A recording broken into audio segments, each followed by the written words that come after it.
ತೀರ್ಥೋಣಿ ಪ್ರೌಢಶಾಲೆ ಹಾಗೂ ಪದವಿ ಪೂರ್ವ ಕಾಲೇಜು ವಿಭಾಗದಿಂದ ಶಾಲಾ ಆರಂಭಕ್ಕೂ ಮೊದಲೇ ನಾವು ಅನೇಕ ಕಾರಣಗಳನ್ನು ಮುಂದಿಟ್ಟುಕೊಂಡು ಇವತ್ತು ಈ ಕೆರೆಮನೆ ರೆಸಾರ್ಟಿಗೆ ಆಗಮಿಸಿದ್ದೇವೆ.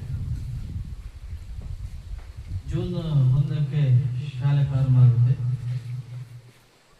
23 ಇದೆ, ಆದರೆ 1ನೇ ತಾರೀಕಿನಲ್ಲಿ ನಾವು ಅದನ್ನು ದಿನಾಂಕವನ್ನು ಅಧಿಕೃತವಾಗಿ ಮಾಡಿಕೊಂಡಿದ್ದೇವೆ. ಅದಕ್ಕೆ ಮುಂಚೂಣಿಯಾಗಿ ನಮ್ಮ ನೂತನವಾಗಿ ನಮ್ಮ ಸಂಸ್ಥೆಗೆ ನಾವು ತೆಗೆದುಕೊಂಡಿರುವಂತಹ ಶಾಲಾ ವಾಹನದ ರೂಟ್ ಹೇಗಿರುತ್ತೆ ಅನ್ನುವಂಥದ್ದನ್ನು ನಾನು ನೋಡಬೇಕು ಅನ್ನುವಂಥ ಇಂಗಿತವನ್ನು ಸಂಚಾಲಕರು ವ್ಯಕ್ತಪಡಿಸಿದರು.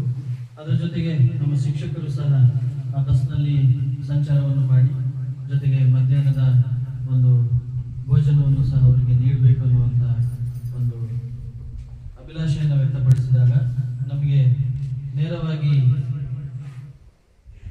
ಕೆರೆಮನೆ ಈ ಹೋಮ್ ಸ್ಟೇಗೆ ಬರಬೇಕು ಅಂತೇಳಿ ನಾವೆಲ್ಲರೂ ನಮ್ಮ ಅಭಿಪ್ರಾಯವನ್ನು ವ್ಯಕ್ತಪಡಿಸಿದ್ವಿ. ಅದೇ ರೀತಿ ಅಲ್ಲಿಯ ವಿದ್ಯಾರ್ಥಿ ಹಾಗೂ ಈ ಹೋಮ್ ಸ್ಟೇಯ ಮಾಲೀಕರು ಆಗಿರುವಂಥ ಶ್ರಾವ್ಯ ನಮ್ಮ ವಿದ್ಯಾರ್ಥಿನಿ, ಅದೇ ರೀತಿಯಲ್ಲಿ ಅವರ ತಂದೆ ಸುಧೀರ್ ಅವರು ಹಾಗೂ ಅವರ ಕುಟುಂಬಸ್ಥರು ಹಾಗೂ ಅವರ ಮಗ ಕೂಡ ಇದ್ದಾರೆ.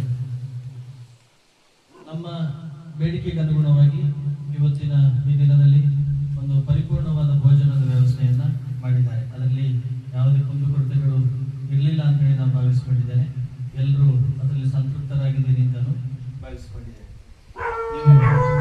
ಇನ್ನು ಮುಂದೆ ನಿಮ್ಮ ಯಾವುದೇ ಕುಟುಂಬಸ್ಥರು ಅಥವಾ ಸಂಬಂಧಿಕರು ಯಾರಾದರೂ ಅತ್ಯುತ್ತಮ ಒಂದು ಹೋಮ್ ಸ್ಟೇ ಇದೆಯಾ ಅಂತ ಹೇಳಿದರೆ ಈ ಹೋಮ್ ಸ್ಟೇನ ರೆಫರ್ ಮಾಡ್ಬೋದು ಅಂತೇಳಿ ನಾವು ಭಾವಿಸಿಕೊಂಡಿದ್ದೇವೆ.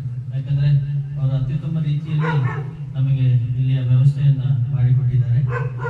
ಹಾಗಾಗಿ ನಿಮ್ಮ ಮೊದಲ ಆದ್ಯತೆಯನ್ನು ಮುಂದಿನ ನಿಮ್ಮ ಯಾವುದೇ ಹೋಮ್ ಸ್ಟೇ ವಿಚಾರದಲ್ಲಿ ಬಂದರೆ ಇದಕ್ಕೆ ಆದ್ಯತೆಯನ್ನು ನೀಡಿ ಅಂತೇಳಿ ನಾವು ಈ ಸಂದರ್ಭದಲ್ಲಿ ಕೇಳ್ಕೊಳ್ತೇವೆ. ಪ್ರಮುಖವಾಗಿ ಈ ಒಂದು ಭೋಜನ ವ್ಯವಸ್ಥೆಯನ್ನು ಫಾದರ್ ಅವರು ಯಾವ ಕಾರಣಕ್ಕೆ ಇವತ್ತು ಇಲ್ಲಿ ಮಾಡಿರೋದು 2-3 ಕಾರಣಗಳಿರ್ಬೋದು. ಒಂದು ಬಸ್ಸಿನ ವ್ಯವಸ್ಥೆಗೆ ಆಗಿರ್ಬೋದು, ಅಥವಾ ಬರ್ತ್ಡೇ ಆಗಿರ್ಬೋದು, ಅಥವಾ 100% ರಿಸಲ್ಟ್ ಬಂದಿದ್ದಕ್ಕಾಗಿರ್ಬೋದು. ಕಾರಣಗಳು ಬೇರೆ ಬೇರೆ ಎಲ್ಲವನ್ನ ಸೇರಿ ನಮಗೆ ಈ ವರ್ಷದ ಪ್ರಾರಂಭವನ್ನೇ ಸ್ವಲ್ಪ ಅದ್ದೂರಿಯಾಗಿ ಮಾಡಿಕೊಟ್ಟಿದ್ದಾರೆ.